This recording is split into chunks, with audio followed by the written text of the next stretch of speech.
Hello everyone. Myself Dr. Roma Ghai, Associate Professor from Kite School of Pharmacy, Kite Group of Institutions, Ghaziabad, would like to present a topic on terminologies of adverse medication related events and regulatory terms. Now basically this belongs to the syllabus of Pharmacovigilance BP 805ET. So let's see one by one the terms, the terminologies. The first term is adverse event. What it means? Any untoward medical occurrence in a patient or a clinical investigation subject administered a pharmaceutical product which does not necessarily have to have a relationship with the treatment. So what it means? Any untoward मतलब any कोई ऐसा हादसा, कोई ऐसा medical occurrence हो गया, ठीक है, जो सही नहीं है, राइट, और वो मेडिसिन की वजह से हुआ, लेकिन अभी हम रिलेशनशिप नहीं जानते उसका. It may not have a causal relationship with the treatment. So it can be any unfavorable sign, it can be unintended sign, it can be including an abnormal finding, it can be an abnormal symptom, it can be a disease which is temporarily associated with the use of medicinal product. But we are not sure that whether it's related, the adverse event is related or not related to the medicinal product. बिल्कुल opposite adverse drug reaction, जहाँ relationship already established है, response which is noxious, unintended, which occurs at doses used in humans for prophylaxis means prevention, diagnosis or therapy of disease, or for modification of physiological function. So an adverse drug reaction contrary to an adverse event is characterized by a suspicion of causal relationship between drug and occurrence. That means adverse drug reaction here, basically we know that there is a relationship between drug and event, whereas in adverse event there can be a suspicion of causal relationship, but it's not finally confirmed. Let's come to the next term, side effects. Any unintended effect of a pharmaceutical product occurring at normal dosage which is related to the pharmacological properties of the drug. अगर कोई भी ऐसा effect जो basically normal dose में आ रहा है and it's related to the pharmacological properties of the drug, जैसे हम जब एंटीहिस्टामिन्स लेते हैं, हमें नींद आनी शुरू हो जाती है, तो वो क्या हो गया, साइड इफेक्ट हो गया. हम कोई ड्रग लेते हैं, हमें कॉन्स्टिपेशन हो जाती है, तो वो क्या हो गया, साइड इफेक्ट हो गया, ठीक है, जो फार्माकोलॉजिकल प्रॉपर्टीज रिलेटेड है. अब नेक्स्ट टर्म में चलते हैं, adverse event of special interest. एक नोटवर्दी इवेंट है, इसलिए स्पेशल इंटरेस्ट है. नोटवर्दी मतलब इसका ध्यान रखना है. नोटवर्दी इवेंट है for a particular product or a class of product that the sponsor may wish to monitor carefully. अब पहली अब बात है स्पॉन्सर कौन होता है. स्पॉन्सर नाम तब आता है जब पर्टिकुलर एक स्पॉन्सर ये है, फाइनेंस करता है, बजट करता है एक पर्टिकुलर क्लिनिकल ट्रायल को एक ऑर्गेनाइजेशन में. जो स्पॉन्सर चेक करना चाहता है, एक पर्सन है जो या कंपनी है जो चेक करना चाहती है उसके प्रोडक्ट में क्या नोटवर्दी इवेंट है, उसको हम बोलते हैं adverse event of special interest. It could be serious event और it could be non serious. Non serious जैसे क्या ये ड्रग से हेयर लॉस होता है, क्या ये ड्रग से लॉस ऑफ टेस्ट हो जाता है, क्या ये ड्रग इम्पोर्टेंस प्रोड्यूस करता है, तो ये नॉन सीरियस एरिया ये आपके एडवर्स इवेंट हो गए. And it could include events that might be potential precursors और prodromes for more serious medical conditions. वो ऐसे इवेंट्स भी हो सकते हैं जो कि बेसिकली एक प्रोड्रॉम्स मतलब early warnings, early signs for medical conditions. Such events should be described in protocol or protocol amendment. अब प्रोटोकॉल क्या होता है, जब भी हम कोई पर्टिकुलर न्यू ड्रग टेस्ट करते हैं तो एक प्लान बनता है, उसको हम प्रोटोकॉल कहते हैं. तो अगर हमें पता है कि एक इवेंट आने के चांसेस हैं, तो इस तरह के इवेंट को हमें अपने प्लान में इंक्लूड करना पड़ता है या उस अमेंडमेंट में इंक्लूड करना पड़ता है, ठीक है. And instruction should be provided for the investigator to how and when they should be reported to the sponsor, because investigator कौन है जो कंडक्ट कर रहा है ट्रायल को, स्पॉन्सर कौन है जो करवा रहा है, जैसे फाइजर हो गया, टॉरेंट हो गया, सिप्ला हो गया, ठीक है. नेक्स्ट हम सीरियस एडीआर. तो अगर हम जैसे बोलते हैं सिप्ला, अभी आपने सुना होगा कि काफ़ी सारी कंपनीज कोविड वैक्सीन्स के साथ आ रही हैं, तो जो कंपनी ट्रायल को स्टार्ट कराती हैं, बजट कराती हैं, मैनेज करती हैं, तो that person is called, that company is called sponsor. Okay. Next अब सीरियस एडीआर. सीरियस कब होती है, ये मैं बहुत बार पहले बता चुकी हूँ, दोबारा बता रही हूँ. ये एक एडवर्स इवेंट हो सकता है, रिएक्शन हो सकता है which results in death, requires hospitalisation, extension of hospital stay, results in persistent or significant disability. Disability means bedridden or incapacity. So it can be life threatening. तो हम बोलते हैं serious. अब कई लोग serious severe में बहुत confuse होते हैं. Severe क्या है? Severe क्या है? Intensity कितना ज़्यादा severe है, जैसे mild headache, severe headache. तो serious severe में हमें confuse नहीं होना है. अब serious adverse event क्या होता है? अब adverse event तो हमें पता है untoward होता है, untoward medical occurrence. देखिए वो serious कब होता है? सीरियस होता है या वो डेथ कॉज कर सकता है या वो लाइफ थ्रेटनिंग हो सकता है. अब हम बार बार लाइफ थ्रेटनिंग वर्ड बोलते हैं, इसका मतलब क्या है? इसका मतलब है कि the life threatening means patient is at risk of death at the time of the event. Patient की डेथ हो सकती है तो वो लाइफ थ्रेटनिंग हो गया. ठीक है. Serious adverse event can be any untoward medical occurrence which can cause inpatient hospitalisation और prolongation of existing hospitalisation. It can result in significant disability, incapacity. It can cause congenital anomaly or birth defect. Anomaly मतलब कोई भी disorder. कुछ examples देख लेते हैं serious adverse event के, जैसे कि हम किसी को allergic bronchospasm, that's serious adverse event, और उसके लिए हम क्या देते हैं? intensive treatment देते हैं. Blood disorders जैसे हो जाते हैं, कई drugs की वजह से neutrophil count कम हो जाता है, लिम्फोसाइट्स बढ़ जाते हैं, आपके न्यूट्रोफिल्स कम हो जाते हैं, तो इस तरह की ब्लड डिसऑर्डर, उसको बोलते हैं ब्लड डिस्क्रेसियस. और convulsions is also serious adverse event. और sometimes development of drug dependency, drug abuse, all are serious adverse events. ठीक है. अब हम समझते हैं सिग्नल. अब सिग्नल क्या है? सिग्नल का मतलब एक न्यू इंफॉर्मेशन रिपोर्ट हुई है, रिपोर्टेड इंफॉर्मेशन की न्यू इंफॉर्मेशन रिपोर्ट हुई है on a relationship between drug and adverse event, between adverse event and drug. कोई न्यू इन्फॉर्मेशन रिपोर्ट हुई है कि ये इवेंट ड्रग की वजह से है और वो रिलेशनशिप हमें पहले पता नहीं थी, तो रिलेशनशिप इज अननोन और इनकम्प्लीटली डॉक्यूमेंटेड प्रीवियसली. अब इसका मतलब ये इन्फॉर्मेशन एक जगह से नहीं आती, बहुत जगह से आती है, multiple sources. It could be coming from information like observations, experiments that can tell you a new causal relationship or new association between an intervention and the event, or it could be set of related events to justify further action. तो students ये basically आप देखिए signal क्या है, ये सिर्फ एक event नहीं है. ठीक है. It can arise from one और more multiple sources, right? So which can tell you the causal relationship between an intervention and event or a set of related events, either adverse or beneficial, just to be sufficient likelihood to justify कि एक further action की ज़रूरत है. ये बताता है कि further action की ज़रूरत है verify करने के लिए. तो simple word signal is an evaluated association that is considered important to investigate further. मतलब उसमें investigation होने की बहुत ज़रूरत है. A signal may refer to new information, जैसे मैंने बता दिया. ठीक है. अब कभी कभी क्या होता है, न्यू इन्फॉर्मेशन और ऑलरेडी नॉन इन्फॉर्मेशन, वो भी सिग्नल कहलाता है. सपोज, ठीक है, सपोज एक पर्टिकुलर हेपेटाइटिस के साथ साथ हम बोल सकते हैं किसी केस में सिरोसिस भी हो गया, तो एक सिग्नल और ऐड हो गया. दैट मीन्स सिग्नल, एक न्यू इन्फॉर्मेशन ऐड हो गई on already known information. Okay.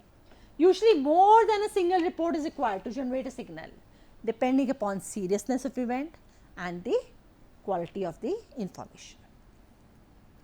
अब नेक्स्ट टर्म में आता है इन्वेस्टिगेटिव ब्रोशर.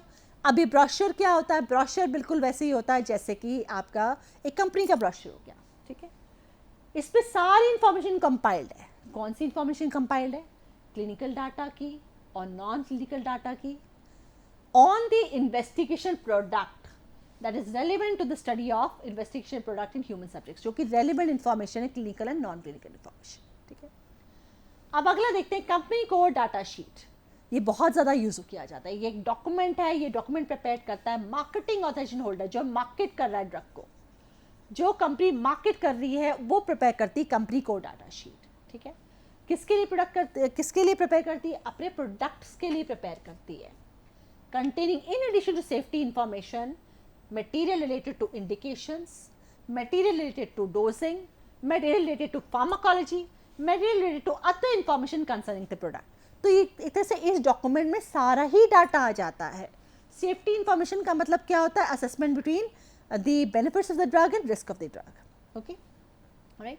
सो सारा मटेरियल आ जाता है कंपनी कोड डाटा शीट के अंदर। अब हम अगर डाटा शीट के अंदर से इंफॉर्मेशन को अलग एक्सट्रैक्ट कर लेते हैं तो हम बोलते हैं company code safety information. So medicine product all relevant safety information contain in the company code data sheet, जो मैं पहले बता चुकी हूँ। जितनी भी safety information company code data sheet में है, prepared by the marketing authorisation holder and which the marketing holder requires to be listed in all countries, जिनमें वो पर्टिकुलर मार्केट कर रहा है, जहाँ where the company markets the product, तो वहाँ पर उसको कंपनी कोड सेफ्टी इंफॉर्मेशन उसकी बनी होनी चाहिए। Except when the local regulatory authority specifically requires modification. कई बार इस सेफ्टी इंफॉर्मेशन में कुछ लोकल अथॉरिटीज़ हो सकती है, वो मॉडिफिकेशन मांग सकती है, बट एक्चुअली यही सारा डाटा इसको डालना पड़ता है, ऑल सेफ्टी इंफॉर्मेशन। तो इसको बोलते हैं रेफरेंस सेफ्टी इंफॉर्मेशन, जिसको बोलते हैं RSI, by which listed as well as unlisted drugs are determined for the purpose of periodic reporting of market products. इसको समझ लेते हैं, लिस्टेड क्या है, अनलिस्टेड क्या है। बेसिकली जो ड्रग्स ऑलरेडी मार्केट में अवेलेबल हैं, राइट, वो पूरे और उसकी इंफॉर्मेशन अवेलेबल है, तो उसको हम लिस्टेड बोल देते हैं और बाकियों को अनलिस्टेड बोल देते हैं। तो रेफरेंस सेफ्टी इंफॉर्मेशन ये। अब अगला देख लेते हैं डेवलपमेंट कोड सेफ्टी इंफॉर्मेशन। अब डेवलपमेंट CDCSI, ये एक सेक्शन है, ये सेक्शन किसमें? इन्वेस्टिगेशन ब्रोशर के अंदर सेक्शन है। अब ये सेक्शन क्या है? It is just identical in structure to company code safety information. It contains a summary of all relevant safety information, which is described in more detail with the main body of IB. IB is investigative brochure. तो इसका मतलब ये सब पूरी summary बताता है all relevant safety information.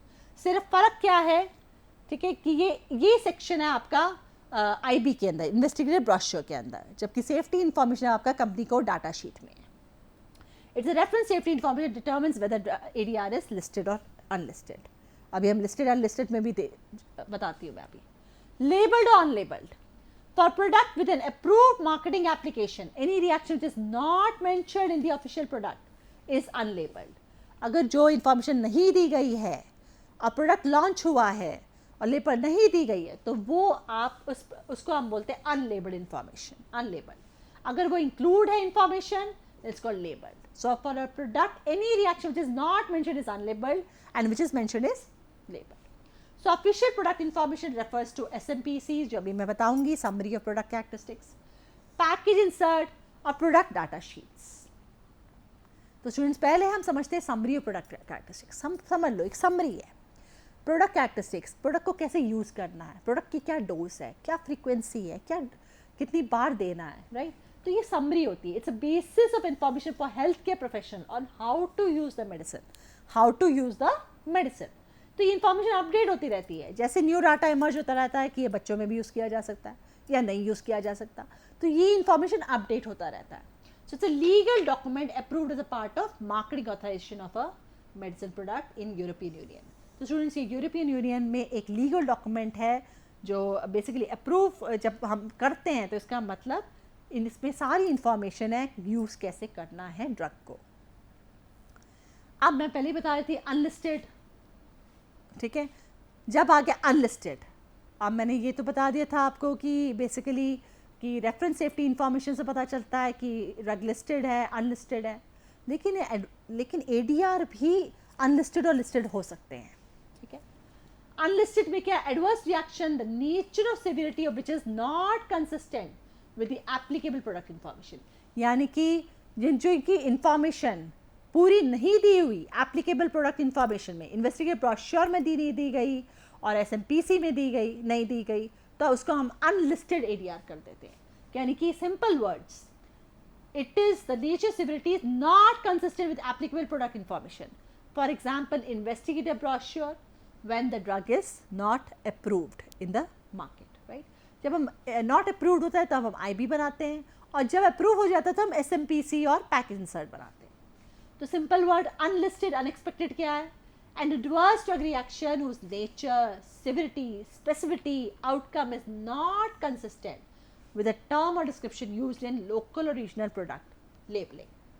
जैसे हम पैकेज इंसर्ट को हम बोलते हैं प्रोडक्ट लेबलिंग, यानी कि प्रोडक्ट की इंफॉर्मेशन इसमें दी गई है, ठीक है। या समरी ऑफ प्रोडक्ट कैरेक्टरिस्टिक्स, ये हम जिसमें हम बेसिकली एक समरी देते हैं प्रोडक्ट कैरेक्टरिस्टिक्स की। ठीक है.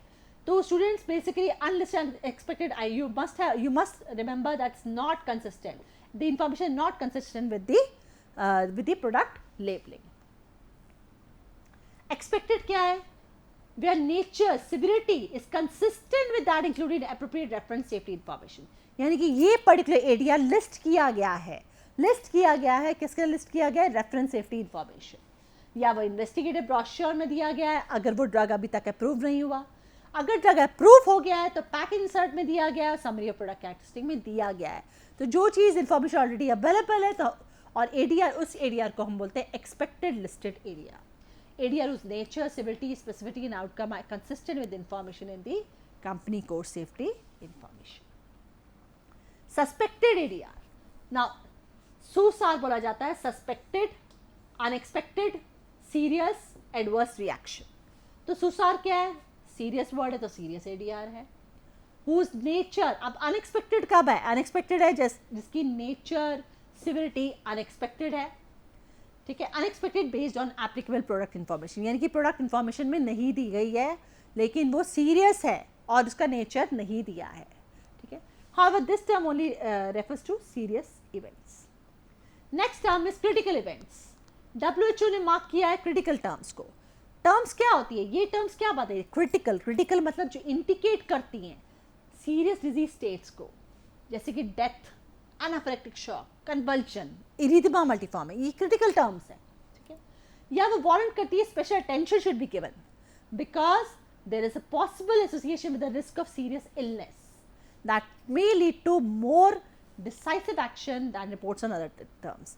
तो ऐसे जो क्रिटिकल टर्म्स के ऊपर डिसीजन लिया जाता है, डिसाइसिव एक्शन किया जाता है, तो क्रिटिकल टर्म्स WHO ने इसको मार्क किया गया है इन टर्म्स को.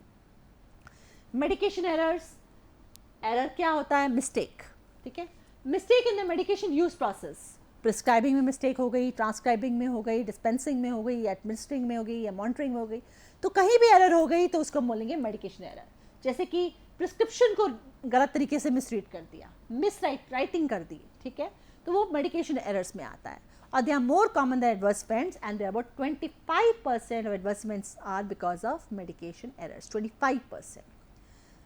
Next we come to which you already know, challenge. क्योंकि मैं ऑलरेडी लास्ट लेसन में पूरा इसको क्लियरली बता चुकी हूँ.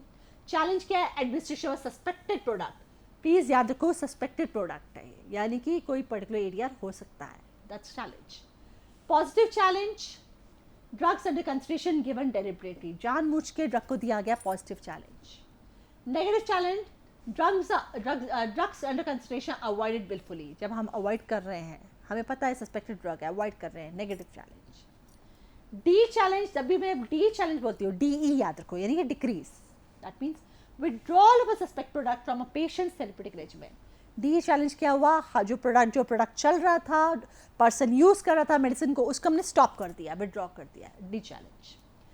Positive dechallenge. That's partial और complete disappearance of adverse experience after withdrawal of suspected drug. यानी कि जब आपके पार्शियल या कंप्लीट एडवर्स इवेंट्स डिक्रीज हो गए तब हम बोलते हैं positive T challenge. Negative T challenge. Continued presence of an adverse event even after withdrawal of the product. यानी कि प्रोडक्ट को विड्रॉ कर दिया फिर भी वो एडवर्स इवेंट्स कंटिन्यू कर रहे हैं, तो उसको बोलेंगे नेगेटिव टी चैलेंज. री चैलेंज.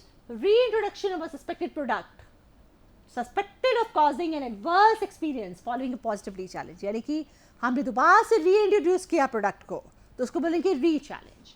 और रीइंट्रोड्यूस करने के बाद अगर सिम्टम्स दोबारा आ गए, रीअकर हो गए अपॉन रीइंट्रोडक्शन, तो हम बोलते हैं पॉजिटिव री चैलेंज.